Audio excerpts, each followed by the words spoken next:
अध्याय 1 देख रहे हैं, understanding economic development. Economic development, आर्थिक विकास के बारे में बात करेंगे। आज समझने की कोशिश करेंगे इसका मतलब क्या है। अगर शुरुआत करें तो विकास का मतलब एक शब्द है अंग्रेजी का ये, और इसके बहुत बहुत मायने होते हैं, अलग अलग मायने होते हैं, क्योंकि जो लोग रहते हैं एक देश में उनके अलग अलग पर्सपेक्टिव होते हैं, दृष्टिकोण होते हैं, और कई तरीके हैं जिससे कॉमन इंडिकेटर्स उन्हें हम कहते हैं, जिससे हम कह सकते हैं कि विकास हो रहा है। तो क्या ये पॉइंटर्स होते हैं, क्या इंडिकेटर्स है, इसको हम समझने की कोशिश करेंगे।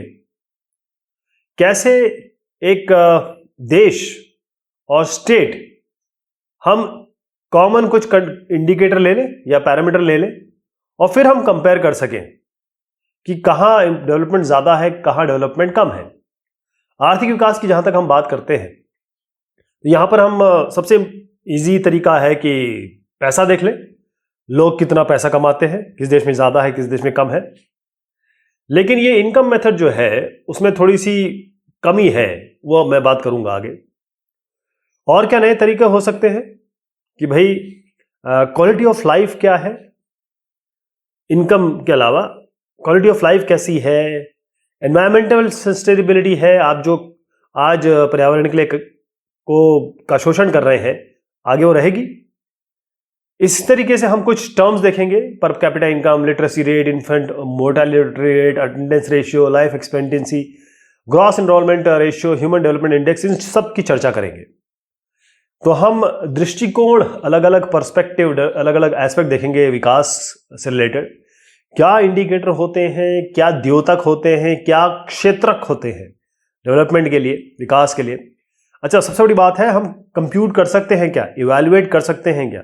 हम जब बात करते हैं किसी चीज़ की, वो तभी वैलिड हो पाएगी जब मैथमेटिक्स उसमें लगेगी, हम उसको काउंट कर सकें। और परचेजिंग पावर पैरिटी क्या होती है, क्या खरीदने की क्या हमारी शक्ति है, परचेजिंग पावर। जो विकास की बात करते हैं या फिर डेवलपमेंट की, विकास मतलब डेवलपमेंट है। तो जैसे मैंने कहा कि हर आदमी की रिक्वायरमेंट और ज़रूरत अलग होती है। मेरी ज़रूरत आपकी ज़रूरत से अलग हो सकती है। हम कैसे जीना चाहते हैं, क्या मेरे लिए एसेंशियल ज़रूरत है, क्या मेरे लिए अच्छा है, क्या हमारी इक्वालिटी है सबके बीच में। कई लोग ऐसे सोच सकते हैं, कई लोग चाहते हैं कि नहीं, डिफरेंस बना रहे। तो ये सवाल है। अब विकास का मतलब ये है कि हमको कुछ सवाल के जवाब देने होंगे, सवाल पूछने होंगे, और फिर ऐसा कुछ करना होगा जिससे जो सवालों का जवाब हमें मिल सके, उसके लिए हमें प्रयत्न भी करने होंगे। अच्छा, बहुत सारे ऐसे जो आंसर है वो इकोनॉमिक्स में मिलेंगे, लेकिन ऐसा नहीं है। इकोनॉमिक्स के अलावा ये हिस्ट्री में भी मिलेंगे, हमको पॉलिटिकल साइंस में भी मिलेंगे। हमको हमेशा लगता है पैसा, आर्थिक की बात इकोनॉमिक्स में आती है। ये हिस्ट्री से जो हुआ है वो भी डिपेंड करता है, हमको ऐतिहासिक तौर पे क्या चला आ रहा है, देश में जो पॉलिटिकल सिचुएशन बनी हुई है वो क्या है, ये सब इन्फ्लुएंस करती है क्या अच्छा है, क्या बुरा है। दूसरी चीज मैंने आपको कहा कि जो पॉलिटिकल सिनेरियो जो देश का है वो कैसा है, क्योंकि जो लोगों की इच्छाएं हैं, आकांक्षाएं हैं, वो कैसे, एक डेमोक्रेटिक देश में तो वोट से ही होती हैं, किसको आपने चुना है, कौन हमारे ऊपर शासन कर रहा है। अब यहां पर एक कुछ लोगों के बारे में बात की गई है, सबके लिए क्या क्या जरिया है, क्या क्या सोच है कि भाई मेरे लिए डेवलपमेंट क्या होगा। जैसे एक लैंडलेस रूरल लेबरर है, एक मेहनतकश आदमी है गांव का, जिसके पास कोई काम नहीं, जिसके पास कोई जमीन नहीं है। तो उसकी क्या जरूरत होंगी, उसकी क्या रिक्वायरमेंट होगी। वो चाहता है कि मुझे कुछ और दिन के काम मिल जाए, थोड़ा पैसा और मिल जाए, और लोकल स्कूल होना चाहिए उसके बच्चे के लिए। वो बच्चों को बाहर भेज नहीं सकता, और वो चाहता है कि थोड़ा सा एजुकेशन मिल जाए, और क्योंकि वो मजदूर है उसको हमेशा डिस्क्रिमिनेट किया जाता है, दबाया जाता है। तो वो चाहता है कि अगर वो लोअर कास्ट का हो तो उसे इज्जत मिल जाए थोड़ी बहुत। लेकिन अगर आप एक पंजाब के एक अमीर किसान के बारे में बात करें, पंजाब जो है काफी डेवलप्ड स्टेट है, तो वहां पर उनको क्या चाहिए? उनको ये चाहिए कि पैसा उनका जितना है उससे बढ़े जितना है, और जो सपोर्ट प्राइस है उनके जो क्रॉप के, वो सरकार उनको अच्छा मिनिमम सपोर्ट प्राइस वगैरह दे। उनको चाहिए कम पैसे वाले लेबर, चीप लेबर्स। अब प्रॉस्परस फार्मर को चीप लेबर चाहिए, सस्ते लेबर चाहिए, लेकिन लैंडलेस रूरल लेबर्स को थोड़ा पैसे में बढ़ोतरी चाहिए। यहां हो गया कॉन्ट्रडिक्शन। आप देख रहे हैं दोनों के बीच की दोनों एस्पिरेशन दोनों के कम है, और ये चाहते हैं कि भाई अपने बच्चे को विदेश भेजे, कनाडा भेजे, वहां सेटल हो, वो पढ़े लिखे। अब farmer who depend only on a rain for growing crops, एक किसान अगर अपने क्रॉप को बढ़ाना चाहता है, उसको पानी चाहिए, तो उसकी केवल एक ही रिक्वायरमेंट होगी फिलहाल के लिए कि भाई या तो पानी गिर जाए या सिंचाई के तौर पे मुझे पानी मिल जाए। एक गांव की औरत है जिसके पास छोटी सी एक जमीन है, एक ऐसी औरत जो गांव में रहती है और उसके पास एक जमीन है, उसके पास लैंड है, वो उसका इस्तेमाल करना चाहती है, उपयोग करना चाहती है, रेंट कर दे या बटाई पे दे दे, तो वो कोशिश करेगी कि भाई इससे कुछ ना कुछ पैसा निकल आए। एक लड़का, एक आदमी जो काम जिसको नहीं है, रोजगार नहीं है, यंग है और शहर में रहता है, अब उसको केवल और केवल नौकरी चाहिए, केवल नौकरी चाहिए उसको और बाकी चीजों से मतलब होगा ही नहीं।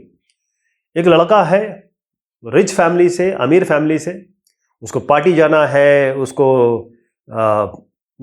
मजे करने हैं लाइफ के, पैसा है उसके पास, सब कुछ है, क्योंकि उसको पैसे की चिंता नहीं करनी है, वो अच्छी लाइफ जी ही रहा है ऑलरेडी। वो विदेशों को जाना चाहता है, घूमना चाहता है, तो एजुकेशन भी इसको थोड़ी बहुत तो चाहिए, लेकिन बहुत ज्यादा, क्योंकि ऑलरेडी फैमिली रिच फैमिली है, तो ऐसी जरूरत हो सकती है। एक लड़की अगर आप देखें जो रिच, मतलब उसकी बहन है इसी अर्बन फैमिली की, अमीर फैमिली की, अब उसको क्या चाहिए? उसको ये चाहिए जिस तरीके से मेरा भाई रात रात को पार्टी करता है, घूमता है, वो चाहती है कि मुझे भी यही चाहिए। लड़का जो बाहर जा रहा है, उसको पढ़ने भेज रहे हैं, मुझे भी चाहिए ये, लड़की का ये सोच है। एक आदिवासी की क्या सोच होगी? नर्मदा वैली की बात करें तो सरदार सरोवर डैम का जो प्रोजेक्ट है, उसके लिए वो जो नर्मदा वैली प्रोजेक्ट है, उस आदिवासी की केवल एक चीज है कि हमको जो आपने रिलोकेट कर दिया, जो डैम बना, जो हम लोग लाइवलीहुड जिस लैंड में हम काम करते थे, जिस फॉरेस्ट में हम काम करते थे, तो पानी में दब गए। हमारा ये काम, हमें प्लीज आप या तो नौकरी दें, प्रॉपर रिन्यूमरेशन दें, कॉम्पनसेशन दें, और हमारी लाइवलीहुड का इंतजाम करें, क्योंकि हम तो गांव पे डिपेंडेंट होते थे। हमने ये जो एक एक करके बात की ना, इससे बहुत सारी चीजें आपको पता लग गई होंगी कि ये जो लोग हैं, हर एक आदमी का डेवलपमेंट, विकास के प्रति अलग अलग नजरिया है। हर इंसान की बात जो हमने बात की, उनकी अलग अलग सोच है, यानी कि उनकी जो इच्छाएं हैं वो केवल उनको पूरा करना चाहते हैं। एक चीज यहां पर देखिएगा, इसमें मैं एग्जाम्पल के तौर पर आपको समझाता हूं। दो लोग जो हों, वो मिले, उनको जो मिल रहा है वो कॉन्फ्लिक्टिंग है। एक लड़की, जैसे मैंने आपको बताया, जो अमीर घर की है, लड़का भी अमीर घर का है, लड़की को फ्रीडम चाहिए, और लड़के वो चाहती है कि लड़का भी घर में कुछ काम करे। आप ये एक ही घर की बात बता रहा हूं मैं। इंडस्ट्रियलिस्ट, ज्यादा इलेक्ट्रिसिटी, लेकिन उनको ज्यादा, क्योंकि इंडस्ट्रियलिस्ट है, उनको इलेक्ट्रिसिटी चाहिए, तो उसके लिए डैम बना। लेकिन वही डैम जो है वो ट्राइबल्स के लिए, आदिवासियों के लिए, वो उससे उनकी रोजी रोटी छिन गई। उनको वो छोटे छोटे, अगर वो चाहते हैं कि भाई हमको अपनी लाइवलीहुड का कोई मौका दिया जाए, तो आपने देखा कि एक ही काम में दो लोगों के कॉन्फ्लिक्टिंग चीज हो गए, कॉन्ट्रडिक्टरी या कहें विरोधाभासी जरूरत हो गई। इसका मतलब यह है कि लोगों के अलग अलग एस्पेक्ट होते हैं। क्या डेवलपमेंट एक के लिए होगा, वो हो सकता है दूसरे के लिए नुकसान हो, एक के लिए कंस्ट्रक्टिव हो, दूसरे के लिए डिस्ट्रक्टिव हो जाए। ये हमने देखा भी। आदिवासी और पंजाब के एग्जाम्पल में, पंजाब के अमीर की। अब जब इनकम की बात करता हूं मैं, तो हर आदमी की जरूरत होती है, हर आदमी कोशिश करता है कि वो अपनी तनख्वाह बढ़ाए, वो पैसा बढ़ाए और किसी तरीके से तनख्वाह उसकी बढ़े, सैलरी बढ़े। तो वो चाहते हैं जो कई, देखिए ये तो एक है, पैसा तो सबको चाहिए, लेकिन अगर लोगों के लिए केवल पैसा ही पूरा नहीं होता, वो थोड़ी स्वतंत्रता चाहते हैं, वो सुरक्षा चाहते हैं, सिक्योरिटी चाहते हैं, और वो रिस्पेक्ट चाहते हैं, इज्जत चाहते हैं। अगर आप किसी से तू से बात करिए और आप से बात करिए, आपको अंतर पता चल जाएगा। लेकिन कुछ कंपनीज जो है वो हो सकता है कम सैलरी दे, एक कंपनी ऐसे हो सकती है, लेकिन जो बाकी वो नौकरी के साथ बाकी जो इमोल्यूमेंट्स हैं या आपकी जॉब की सिक्योरिटी है, वो ज्यादा बेहतर लगेगी आपको। कई कंपनी ऐसा है जिसमें बहुत अच्छा पैसा मिल रहा है लेकिन जॉब सिक्योरिटी नहीं है, कभी भी आपको निकाला जा सकता है। तो यहां पर आप खुद सोचिए, आप कहां जाएंगे? यहां पर सिक्योरिटी नहीं है आपको। क्या आप कम पैसे में सिक्योर एनवायरनमेंट में काम करेंगे या ज्यादा पैसे में आप अनसिक्योर या इनसिक्योर में काम करेंगे? है ना? क्योंकि जरूरत यह है कि इज्जत भी चाहिए लोगों की। एक और औरतों की बात करता हूं मैं। औरतें हमेशा उस जगह काम करेंगी जहां पर अच्छा एनवायरनमेंट हो, जहां पर रिस्पेक्ट हो, जहां पर गलत निगाह से लोग उन्हें ना देखते हो। सेफ्टी, सिक्योरिटी औरत के लिए सबसे बड़ी चीज हो जाती है। तो यहां पर अगर उनको कम पैसे में मिल रही है, लेकिन अगर वहां पर उनको सारी चीजें सिक्योर मिल रही है, तो वहां काम करेंगी, बड़ी बात है। मैं नेशनल डेवलपमेंट की बात करता हूं, ये से हम कहते हैं देश का डेवलपमेंट। अब नेशनल डेवलपमेंट का मतलब ये होता है कि जो नेशन है, वो देश किस तरीके से लोगों को कंट्री वाइज लोगों का डेवलपमेंट कराने में या प्रोग्रेस कराने में कितना क्या काम करें, किस तरीके से वो स्टैंडर्ड ऑफ लिविंग बढ़ा रही है लोगों की। क्योंकि गवर्नमेंट जो है उसका की रोल हो जाता है कि भाई लोगों की जिंदगी के मायने कैसे बदल रहे हैं, उनकी स्टैंडर्ड ऑफ लिविंग कैसे रह रहे हैं। क्या उसकी रोटी और प्याज खाने में रोटी और सब्जी आ गई है? क्या उसके रोटी और प्याज इसमें सलाद भी आ गया है? इसका मतलब यह है कि किस तरीके से उसकी स्टैंडर्ड ऑफ लिविंग मिल रही है। क्या वो छप्पर से पक्के मकान में रह रहा है? स्टैंडर्ड ऑफ लिविंग उसकी ठीक हुई है कि नहीं हुई है? गवर्नमेंट क्या कर रही है इसके लिए? लोगों की क्या इसमें सोच है? तो ये एक चीज है, इसमें हम कैसे नापेंगे, इसको कैसे समझेंगे? इसे कहते हैं पर कैपिटा इनकम और जीडीपी, ये ग्रॉस डोमेस्टिक प्रोडक्ट, और उसके बाद आता है लिटरेसी रेट और हेल्थ। तो ये सारी चीजें आएंगी, यही संज्ञा, इनको हम संज्ञा इस तरीके से देंगे कि ये बताएगी कि वाकई में देश लोगों के डेवलपमेंट के लिए काम कर रहा है कि नहीं कर रहा है। आप देखें, आपके क्लास की बात करता हूं मैं। हम कोशिश ये करना चाह रहे हैं कि कैसे हम कंपेयर करेंगे, अलग अलग कंट्रीज हैं, अलग अलग देश हैं। हम ये कह सकते हैं कि भाई क्या हिंदुस्तान जो है वो डेवलपिंग कंट्री है बहुत सालों से, और वो पीछे है यूनाइटेड स्टेट से, और हम ये कहें कि बांग्लादेश जो है वो हमसे आगे बढ़ गया है, उसकी जो इकोनॉमी है, इकोनॉमी जो दर है जीडीपी की, वो हमसे ज़्यादा है। तो मैं इसको ज़रा आपके लहजे में समझाता हूँ कि आप कुछ स्टूडेंट्स हैं क्लास में, उन सबकी हाइट अलग है, हेल्थ अलग है, टैलेंट अलग है, इंटरेस्ट अलग है, सब लोग सब अलग अलग है। कोई दो एक जैसे नहीं होते अनलेस कि वो ट्विंस हो सकता है कि हर आदमी पढ़ाई में तो अच्छा नहीं होता। अगर वो पढ़ाई में अच्छा नहीं है तो हो सकता है वो गेम्स में अच्छा हो सकता है कि जो पढ़ाई में अच्छा ना हो तो वो गाने में अच्छा हो, पेंटिंग में अच्छा हो। तो जो क्राइटेरिया है वो बड़ा इंपॉर्टेंट है कि हम कंपैरिजन के लिए क्राइटेरिया क्या यूज कर रहे हैं, कौन सा बेटर है, कौन सा बेटर नहीं है। तो आप केवल पढ़ाई को नहीं ले सकते कि भाई यही कंपैरिजन है। अगर आपको एक स्पोर्ट्स टीम बनानी है, या डिबेट टीम बनानी है, या म्यूजिक टीम बनानी है, या कोई टीम बनानी है ताकि वो पिकनिक ऑर्गेनाइज कर सके, तो पहले आप सबसे अच्छा एथलीट लेंगे, डिबेट में सबसे अच्छा बोलने वाले लेंगे, म्यूजिक टीम में आप जो गाने वाला है सबसे अच्छा बोलेंगे, और जो ऑर्गेनाइज कराने वाला है पिकनिक, वो जो सबसे अच्छा लड़का वो लड़का जिसकी सब बात सुनते होंगे, या लड़की जो अच्छी मैनेजर दिख रही है, उसको आप बनाएंगे।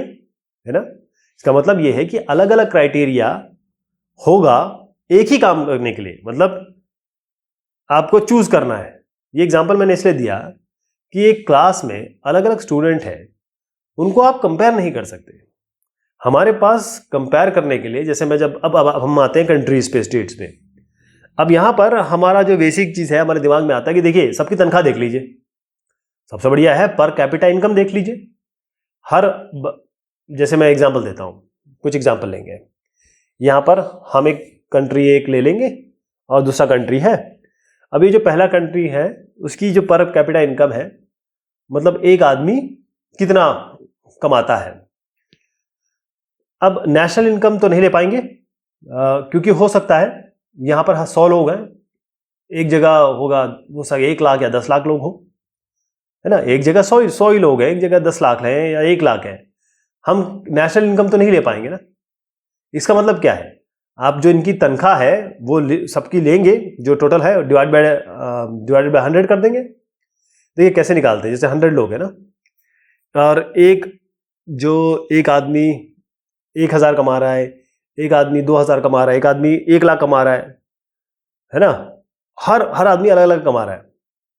तो हम क्या करेंगे, हम सबको जितने भी लोग कमा रहे हैं उनको ऐड कर देंगे। 100 लोग जितनी जितनी तनख्वाह कमा रहे हैं, एक आदमी 100 कमा रहा है, एक आदमी 1 लाख कमा रहा है, 100 लोग का सब जोड़ के डिवाइड बाय 100 कर देंगे। यही तो करेंगे, सिंपल सा मैथमेटिक्स है इसमें। सबकी तनख्वाह जोड़िए और डिवाइड कर दीजिए जितने लोग हैं, है ना। अब डिवाइड कर देंगे, इसको हम कहते हैं पर कैपिटा इनकम। ये जैसे मैंने कहा टोटल इनकम ले लेंगे और टोटल पॉपुलेशन से डिवाइड कर देंगे, इसे पर कैपिटा इनकम तो कहेंगे। अब ये जो पर कैपिटा इनकम है, जैसे ये आपको स्टैंडर्ड ऑफ लिविंग बताती है, दिखाती है ये कि यहाँ स्टैंडर्ड ऑफ लिविंग क्या है जो लोग काम कर रहे हैं। अगर मान लीजिए एक छोटी सिटी है या स्टेट है, इसकी हाई पर कैपिटा इनकम है, मतलब छोटा देश है और अच्छे इनकम आ रही है, इसका मतलब है यहाँ के लोगों की स्टैंडर्ड ऑफ लिविंग अच्छी है। तो पर कैपिटा इनकम अगर कम आती है, मान लीजिए कि कोई ऐसा देश मिलता है, तो फिर उसका आप कहेंगे नहीं, यहाँ की थोड़ी सी स्टैंडर्ड ऑफ लिविंग कम है। जो कंट्री जिसकी पर कैपिटा इनकम ज़्यादा आती है, उसको हम डेवलप करने लगेंगे कि भाई ये तो डेवलप्ड कंट्री है। देखिए मैं आपको एक रिपोर्ट बताता हूँ, वर्ल्ड डेवलपमेंट रिपोर्ट है 2012 की, ये वर्ल्ड बैंक ने दी।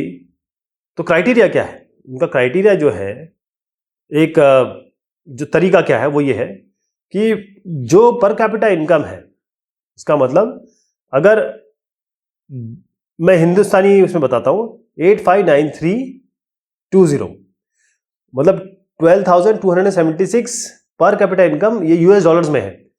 एक साल में अगर कोई 12,276 रुपए कमा रहा है साल में, और हमारे यहाँ क्या है करीबन 6 लाख।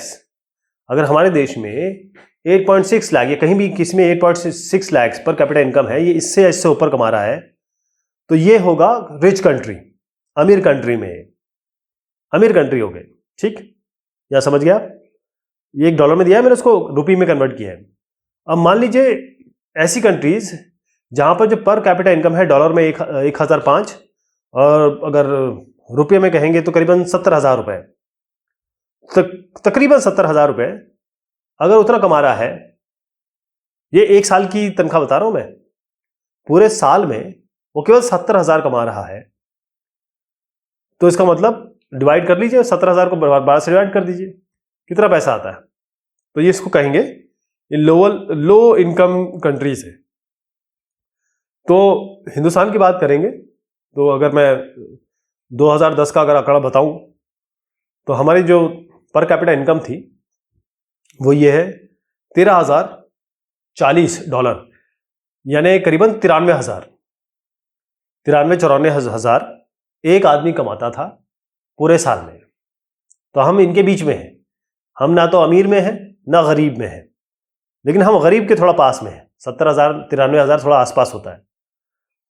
अब यहां पर मैं एक आपको और एक तस्वीर दिखाना चाहूंगा कि हम कैसे एवरेज निकालेंगे, कैसे एवरेज जो है उसको क्या हमको मदद करता है। कुछ डिस्पैरिटी समझिएगा इसमें। अब देखिए, कंट्री ए है और कंट्री 2 है। दोनों कंट्री की हम जो इनकम्स हैं उसको कंपेयर करते हैं। अब 5 लोग हैं इसमें, कंट्री ए में 5 हैं, कंट्री बी में भी 5 हैं, ठीक। अब आप देखें कि कंट्री ए में सबकी आसपास 10,000 की है, किसी की 9,500 है, किसी की 9800 है, 10,000 200 है, सबकी बराबर बराबर आसपास 10,000 के है कि नहीं? सब 10,000 के आसपास है। इसका मतलब अगर आप इन सबको जोड़ देंगे और डिवाइड कर देंगे 5 से, तो जो तनख्वाह आएगी वो सबके आसपास रहेगी, सबके। इसका मतलब इनकी जिंदगी ठीक है, डिस्ट्रीब्यूशन बहुत जिसे कहें स्प्रेड जो है इसका नॉर्मल स्प्रेड है, अच्छा स्टैंडर्ड ऑफ लिविंग है। अब आप आइए बी में, यहां पर बहुत बड़ा एक लोचा है। दिक्कत क्या है कि पहले में तो चलिए सबको अगर जोड़ेंगे तो 10,000 के करीब आ जाएगा, 10,000 करीब मैं मान लेता हूं, चलिए एक नंबर बता देता हूं। अब यहां आइए, जो असली प्रॉब्लम क्या आ रही है, 9,500 भी 10,000 के करीब, 98,000 भी, 98,100 भी। यहां पर क्या है, डिस्पैरिटी क्या है कि 4 जो लोग हैं कंट्री बी में वो तो केवल 500 कमा रहे हैं, एक बंदा जो है 48,000 कमा रहा है। हमारे देश में अंबानी भी है, उनकी इतना पैसा है, हमारे देश के तो अमीर आदमी हैं ही, वो विश्व में सबसे अमीर आदमियों से आते हैं। तो आप देखिए, अगर उनकी इन तनख्वाह और बाकी तनख्वाहों से मिला के जोड़ के हम डिवाइड कर दें तो क्या ये सही तरीका रहेगा? जैसे 500 500 500, 4 लोग 500 कमा रहे हैं, एक आदमी 48,000 कमा रहा है, मैं उसको जोड़ दूं, डिवाइड बाय 5 कर दूं, तो यहां पर भी करीबन 10,000 तनख्वाह आ जाती है। इससे क्या पता चल रहा है? इससे ऐसा लग रहा है कि इस कंट्री बी में, कंट्री ए में भी ऑलमोस्ट सबकी 10,000 तनख्वाह है, कंट्री बी में भी लग रहा है कि सबकी तनख्वाह जो है वो 10,000 है। लेकिन ऐसा है नहीं। एक जो 5वें नंबर पे अंबानी साहब है, या अडानी साहब है, या फिर बजाज साहब है, या टाटा साहब है, बाकी जो 1 2 3 4 नंबर पे तो वो आपके घर में जो काम करने आती है उसके पड़ोस में रहने वाले सारे लोग हैं, वही लोग हो गए। मैं इसको थोड़ा पिक्चर से समझाता हूं।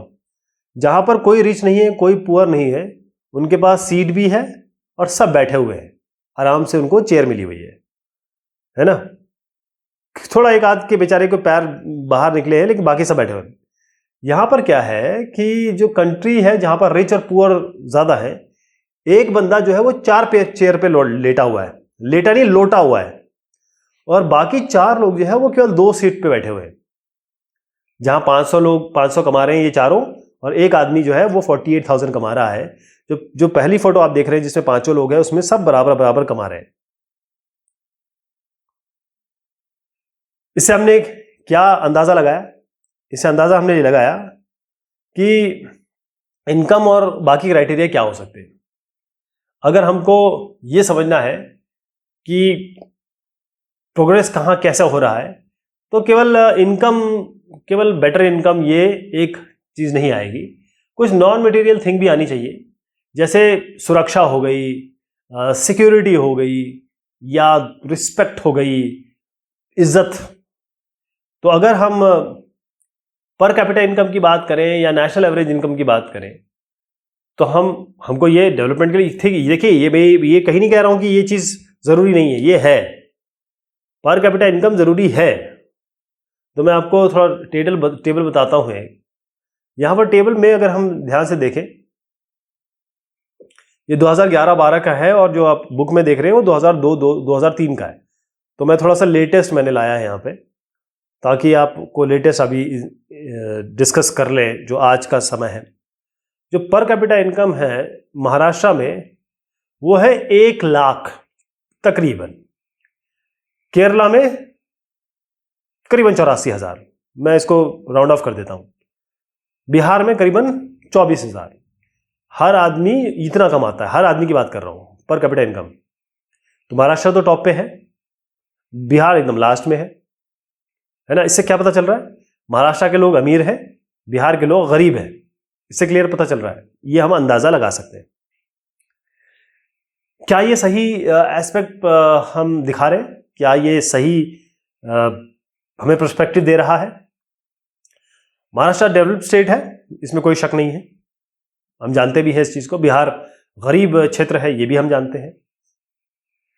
लेकिन पर कैपिटा इनकम के अलावा जरा इधर पे आइए, यहां पर आइए, हम थोड़ी चीजें और जोड़ेंगे। Infant mortality rate. Infant mortality rate का मतलब होता है IMR indicates the number of children that die before the age of 1 year as a proportion of 1000 live children born in that particular year।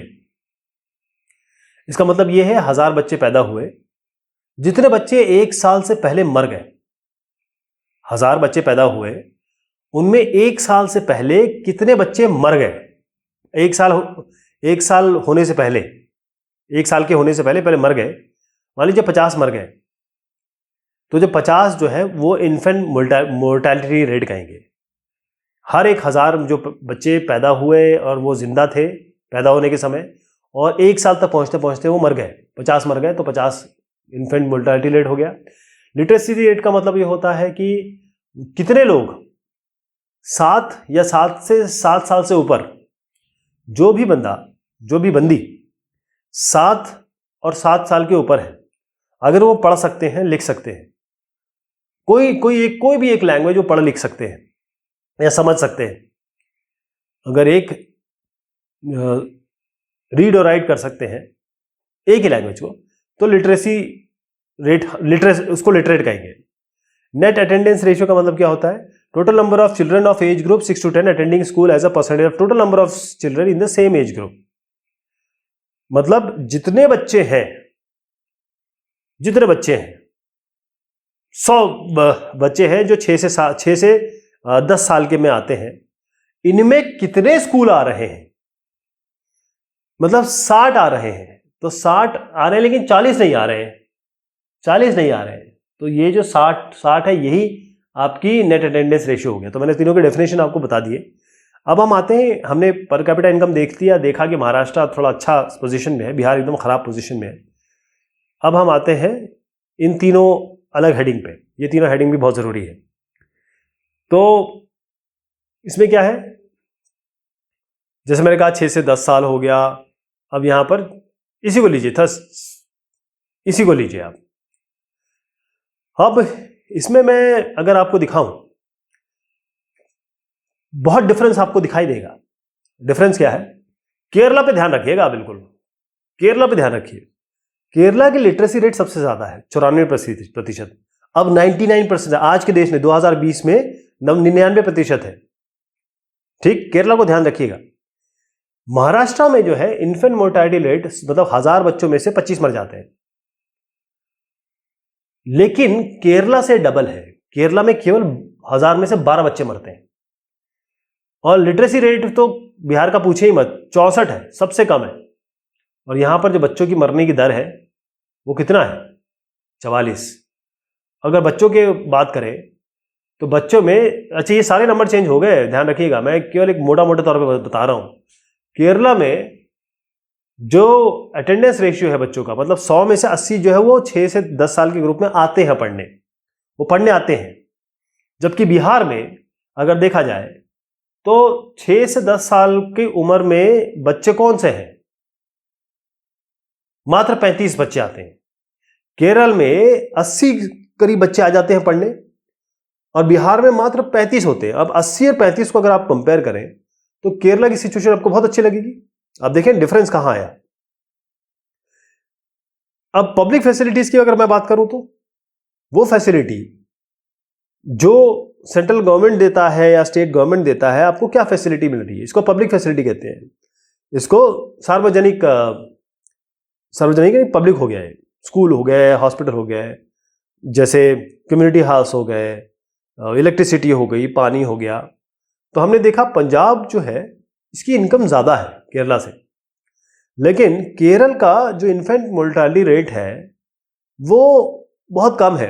बच्चे जो 1000 पैदा हुए और 1 साल होने से पहले जितने मर जाते हैं, 12 या 10 का उनका आंकड़ा है, कारण क्या है? क्योंकि उनकी सार्वजनिक कंट्रोल बड़ा अच्छा है, पब्लिक डिस्ट्रीब्यूशन सिस्टम अच्छा है। जो अनाज बढ़ता है गरीबों को, वो बिल्कुल स्ट्रीमलाइन है। दाल मिलता है, चावल मिलता है, गेहूं मिलता है। न्यूट्रिशनल स्टेटस यानी जो पौष्टिक आहार मिलना है वो अच्छा मिलता है। तो पब्लिक फैसिलिटी जो है, कई लोग ऐसे लोग हैं जो चीजें नहीं खरीद सकते, तो उनको पब्लिक फैसिलिटी चाहिए। आप मल्टीग्रेन आटा नहीं खरीद सकते हर आदमी, पब्लिक डिस्ट्रीब्यूशन सिस्टम से खरीदना पड़ता है उनको, गरीबों को। हम चाहते हैं कि ऐसे एनवायरनमेंट में रहे जो साफ सुथरा, पोल्यूशन फ्री हो। तो गवर्नमेंट ही कोशिश करती है कि भाई कम से कम पोल्यूशन है, तो ये पब्लिक फैसिलिटी जरूरी हो जाती है। केवल आप नेशनल कैपिटल इनकम पे नहीं बात कर सकते, बहुत सारी चीजें हैं। अब जरा विदेश पे चलते हैं। हिंदुस्तान के हमने अलग अलग स्टेट्स को कंपेयर कर लिए, जरा विदेश पे चलते हैं। ये पर कैपिटा इनकम है, आप देखें यूएस डॉलर्स के में है।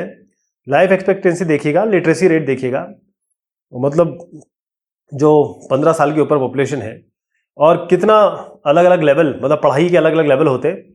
एचडीआई में बताता हूँ, ह्यूमन डेवलपमेंट इंडेक्स है, ह्यूमन डेवलपमेंट इंडेक्स। ये जो इसका मतलब ये होता है, इंसान के डेवलपमेंट की बात हो रही है कि भाई उनको क्या क्या चीजें दी जा रही है। केवल जैसे हमने हरियाणा पंजाब वगैरह की बात की ना, कि आपको एक ही चीज नहीं, सब चीजों को देखा जा रहा है। लाइफ एक्सपेक्टेंसी, इसका मतलब ये है कि वो कितने साल तक जिएगा। लाइफ एक्सपेक्टेंसी मतलब एक देश में 60 साल तक लोग जीते हैं, 70 साल तक जीते हैं, तो ये लाइफ एक्सपेक्टेंसी कहते हैं। जब वो जीवित हुए, पैदा हुए, उससे कब तक जिएंगे। ग्रॉस एनरोलमेंट रेशियो का मतलब 3 लेवल है कि भाई प्राइमरी स्कूल, फिर सेकेंडरी स्कूल, उसके बाद हायर एजुकेशन। इसको ग्रॉस एनरोलमेंट रेशियो कहते हैं। मतलब बच्चा स्कूल में भी पढ़ रहा है, फिर उसके बाद सेकेंडरी में भी पढ़ रहा है, फिर कॉलेज में भी जा रहा है। पर कैपिटा इनकम जैसे मैंने आपको बताया था, वो हम ऑलरेडी सीख चुके हैं कि भाई डॉलर्स में इसमें दिया हुआ है कि सबकी तनख्वाह गिनो, जोड़ दो और पॉपुलेशन से डिवाइड कर दो, है ना। तो यहां पर आप देखें, इसको किया जाता है कि हर एक डॉलर जो है वो इस तरीके से किया गया कि हर एक डॉलर जो है, जैसे हिंदुस्तान और डॉलर को कंपेयर करें तो 70 रुपए का अंतर आता है, कंपैरिजन आता है, तो इसको बराबर कर दिया गया है।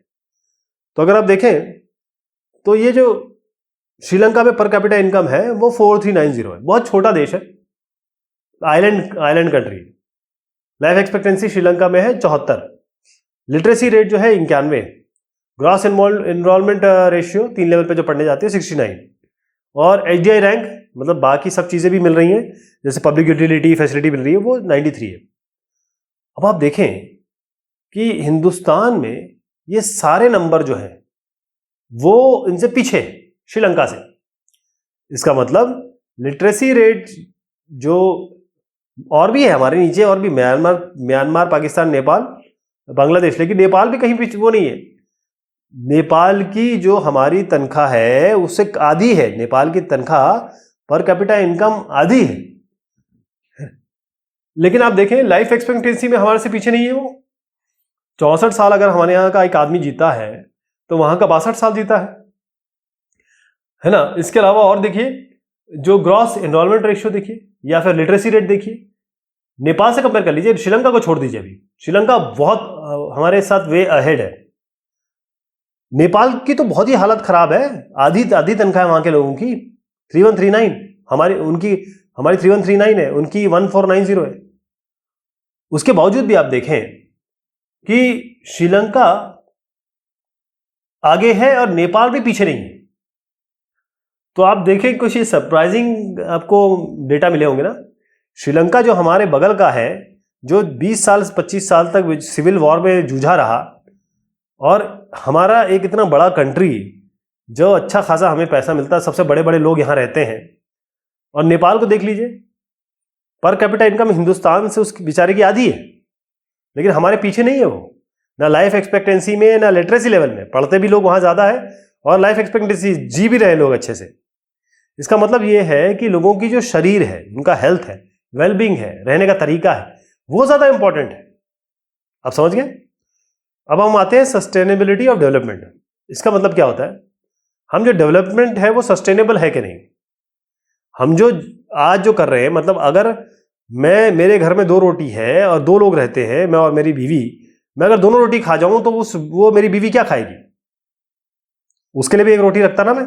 उसे हम कहते हैं सस्टेनेबल डेवलपमेंट। ऐसा नहीं कि एक ग्राउंड वाटर, देखिए एक यहाँ पर रिपोर्ट है, एग्जाम्पल है कि जो ग्राउंड वाटर है वो डिक्रीज कर रहा है, तो कुछ साल बाद, 25 साल बाद, तो ये 60% जो कंट्रीज हैं उनकी ये हालत हो जाएगी। हिंदुस्तान का भी ऐसे प्रोडिक्शन है कि कई ऐसे राज्य हैं हिंदुस्तान के जो आगे के 2025-2030 तक जहां पर पानी खत्म हो जाएगा। तो हम उतना खाएं जितने में सब लोग खा सकें, हम इतना ना खा जाएं कि दूसरों के लिए बचे ही ना। सो सस्टेनेबल डेवलपमेंट का मतलब ये होता है कि हमारा डेवलपमेंट या प्रोग्रेस ये इस तरीके से करें कि जो नेचुरल सिस्टम है, जो वातावरण है, जो हमारा एटमॉस्फेयर है, जो हमारी प्रकृति है, उसको भी हम संभाल के रखें, उसको भी हम संजो के रखें। इसका मतलब यह है कि आगे की जो जनरेशन आएगी, हमारे बच्चे जो आएंगे, उनको कमी ना हो। हम आज से अपनी जरूरत पूरी कर लें, लेकिन आगे के जनरेशन के लिए हम खत्म ना कर दें चीजों को। इसका मतलब हमको जो नॉन रिन्यूएबल रिसोर्सेज हैं, जैसे कार्बन बेस्ड जो प्रोडक्ट है, जो पेट्रोल डीजल वगैरह होता है, उनको हम कम से कम उपयोग करें ताकि वो आगे भी बच्चों के लिए रहे। जब वो आएंगे तो वो कैसे जिएंगे अगर हम सभी कुछ अभी खा जाएंगे, यूज कर लेंगे तो। जैसे एक पानी जो ग्राउंड वाटर में ग्राउंड वाटर वाला पानी है, उसको बहुत समय लगता है वापस रिप्लेनिश होने में। तो हमको ये समझना चाहिए कि हम चीज़ों को जैसे कहते हैं रैम्पेंट यूज ना करें। मैं आपको एक क्रूड ऑयल रिजर्व बता रहा हूँ, ये जहाँ जहाँ प्रोडक्ट आते हैं, जैसे जो ख़ास तौर पे हमारे अरब कंट्रीज़ हैं, कुवैत, बहरीन, आपके सऊदी अरेबिया, इराक, ईरान, तो यहाँ से आप देखेंगे कि कुछ समय बाद, कुछ 40 साल में, 30, 35, 40 साल में ये जो रिजर्व है वो ख़त्म हो जाएंगे। उसके बाद क्या होगा? आपकी कार तो पेट्रोल से चलती है या आपकी गाड़ी डीजल से चलती है। जब ये पेट्रोल डीजल ख़त्म हो जाएगा तब क्या होगा? आप खुद ही सोचिए, क्या आपकी गाड़ी जब नहीं चलेगी तो आपकी ज़िंदगी कैसे चलेगी? हवाई जहाज़ नहीं चलेंगे, ट्रेन नहीं चलेगी, कैसे होगा फिर? इसका मतलब ये है कि हमने जो देखा कि ज़रूरी ये हो जाता है कि हम डेवलपमेंट करें। किसी ने नहीं कहा डेवलपमेंट ना करें, लेकिन हम किसी का नुकसान ना करें। हम जो मोबाइल यूज़ करते हैं, इतने सारे मोबाइल हो गए हैं, अब इलेक्ट्रॉनिक वेस्ट आ गया है क्योंकि सब पुराने मोबाइल फेंक देते हैं। सस्टेनेबल डेवलपमेंट हो। तो ये बात हुई इस चैप्टर की। बहुत शुक्रिया, बहुत मेहरबानी आप सभी की।